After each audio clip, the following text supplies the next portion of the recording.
वक्रतुंड महाकाय सूर्यकोटि समप्रभा निर्विघ्नं कुरु मे देव शुभ कार्येषु सर्वदा। इस श्लोक का अर्थ है वक्रतुंड कुर्विद, महाकाय बड़े शरीर वाले, सूर्यकोटि समप्रभा सूर्य की किरणों की तरह चमकने वाले, देव मेरे सभी कार्यों में बिना विघ्न के सफलता प्रदान करो। हे देव हमेशा हमारी सहायता करो। भगवान गणेश हिंदू धर्म के प्रमुख देवताओं में से एक हैं। वे विद्या, विघ्ननाशक, बुद्धि और समृद्धि के स्वामी माने जाते हैं। गणेश जी के संस्कृत श्लोक हमारे जीवन में प्राथमिकता और आदर्शों की महत्वपूर्ण बातें सिखाते हैं। नमस्कार दोस्तों, हमारे YouTube चैनल भक्ति में शक्ति 1000 में आपका स्वागत है। आज गणेश जयंती है। इस शुभ अवसर पर जानेंगे पूजा का शुभ मुहूर्त, महत्व और विधि। हिंदू पंचांग के अनुसार हर साल माघ मास के शुक्ल पक्ष की चतुर्दशी तिथि को गणेश जयंती मनाई जाती है। इस साल 13 फरवरी को गणेश जयंती है। इसे गणेश चतुर्थी, माघ विनायक चतुर्थी और वरद चतुर्थी भी कहा जाता है। इस दिन भगवान शिव और मां पार्वती के पुत्र गणेश जी की पूजा की जाती है। मान्यता है कि इस दिन व्रत रखने और विधि विधान से गणेश जी की पूजा करने वालों की सभी मनोकामनाएं पूरी होती है। इस दिन प्रेम पूर्वक गणेश जी की पूजन करने वाले को पूरे साल शुभ फल की प्राप्ति होती है।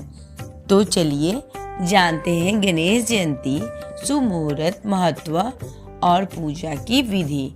माघ महीने के शुक्ल पक्ष की चतुर्दशी तिथि 12 फरवरी को शाम 5:44 से शुरू होकर अगले दिन 13 फरवरी को 2:41 तक रहेगी। उदया तिथि को देखते हुए माघ महीने गणेश जयंती 13 फरवरी को मनाई जाएगी। 13 फरवरी को गणेश जयंती के दिन पूजा का शुभ मुहूर्त सुबह 11:29 से लेकर दोपहर 1:42 तक है। इस समय में आप गणपति बप्पा की पूजा कर सकते हैं। गणेश जयंती के दिन प्रातः काल स्नान ध्यान के बाद गणपति बप्पा के व्रत का संकल्प लें। शुभ मुहूर्त के समय किसी पाटे चौकी लाल कपड़ा बिछाकर गणेश जी की प्रतिमा या चित्र को स्थापित करें, गंगा जल से छिड़काव करें और गणपति बप्पा को प्रणाम करें। सिंदूर से गणेश जी को तिलक करें और धूप दीप जलाएं। गणेश भगवान को उनकी प्रिय चीजें मोदक, लड्डू, पुष्प, सिंदूर, जनेऊ और 21 दुर्वा अर्पित करें। बाद में पूरे परिवार सहित गणेश जी की आरती करें और जो प्रसाद चढ़ाए हैं उनको अर्पण करें और सारा प्रसाद सारे भक्तों में समर्पित करें। भगवान गणेश बुद्धि और शुभता के देव हैं। इनकी कृपा से जीवन में शुभ फलों की प्राप्ति होती है और व्यक्ति को विघ्न बाधाओं से मुक्ति प्राप्त होती है। ऐसे में गणेश जयंती के दिन भगवान गणेश की पूजा अवश्य करें, जिससे बप्पा प्रसन्न होते हैं और अपने भक्तों को शुभता का आशीर्वाद देते हैं। गणेश भगवान की कृपा सभी पे बनी रहती है और अपने भक्तों पे कृपा कर भगवान उनकी सारी मनोकामनाएं पूरी करते हैं। गणेश भगवान के साथ माता लक्ष्मी और माँ सरस्वती की भी पूजा करनी चाहिए। श्री गणेश सभी देवों में प्रथम पूज्य हैं। भगवान श्री गणेश मंगल मूर्ति भी कहे जाते हैं, क्योंकि इनके सभी अंग जीवन को सही दिशा देने का सीख देती है।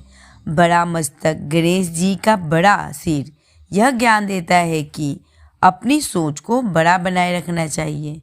गणेश जी की छोटी आंखें यह ज्ञान देती है कि हर चीज को सूक्ष्मता से देख परख कर ही निर्णय लेना चाहिए। ऐसा करने वाला व्यक्ति कभी धोखा नहीं खा सकता है। गणेश जी के कान सूप जैसे बड़े हैं, इसलिए इन्हें गजकर्ण एवं सूपकर्ण भी कहा जाता है। गणेश जी के लंबे कानों का एक रहस्य है कि वह आप सबकी सुनते हैं, फिर अपनी बुद्धि और विवेक से निर्णय लेते हैं। गणेश जी के सूप जैसे कान यह शिक्षा मिलती है कि सूप बुरी चीज़ों को छांट कर देता है। उसी तरह जो बुरी बातें आपके कान तक पहुंचती है उसे बाहर ही छोड़ दे, बुरी बातों को अपने अंदर ना आने दे।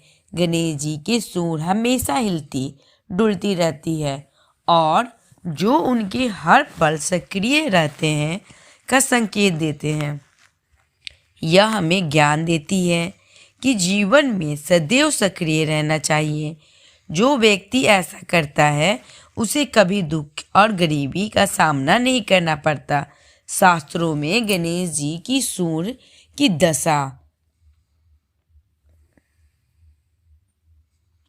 दिशा का भी अलग अलग महत्व बताया गया है। मान्यता है कि जो व्यक्ति सुख समृद्धि चाहते हो उन्हें दाई और सूंड वाले गणेश जी की पूजा करनी चाहिए। शत्रु को परास्त करने एवं ऐश्वर्य पाने के लिए बाई और मूड़ी सूंड वाले गणेश जी की पूजा करनी चाहिए। बड़ा उदर गणेश जी का पेट बहुत बड़ा है, इसी कारण ये लंबोदर भी कहा जाता है। लंबोदर होने के कारण यह है कि वे हर अच्छी और बुरी बात को पचा जाते हैं और किसी भी बात का निर्णय सूझबूझ के साथ लेते हैं। गणेश जी का बड़ा पेट हमें यह ज्ञान देता है कि जो भोजन के साथ ही साथ बातों को भी पचना सीखे, जो व्यक्ति ऐसा कर लेता है वह हमेशा खुशहाल रहता है। एक दंत बाल्यकाल में भगवान गणेश का परशुराम जी से युद्ध हुआ था। इस युद्ध में परशुराम ने अपने फर से भगवान गणेश का एक दांत काट दिया।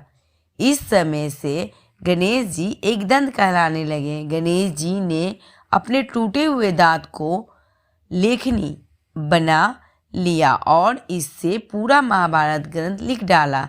गणेश जी अपने टूटे हुए दांत से यह सीख देते हैं कि चीज़ों का सदुपयोग किस प्रकार से किया जाना चाहिए। नमस्कार दोस्तों, हमारे YouTube चैनल भक्ति में शक्ति 1000 को लाइक करें, सब्सक्राइब करें, नीचे जो बेल आइकन उसे ज़रूर दबाएं ताकि हमारा नोटिफिकेशन सबसे पहले आपके पास जाए।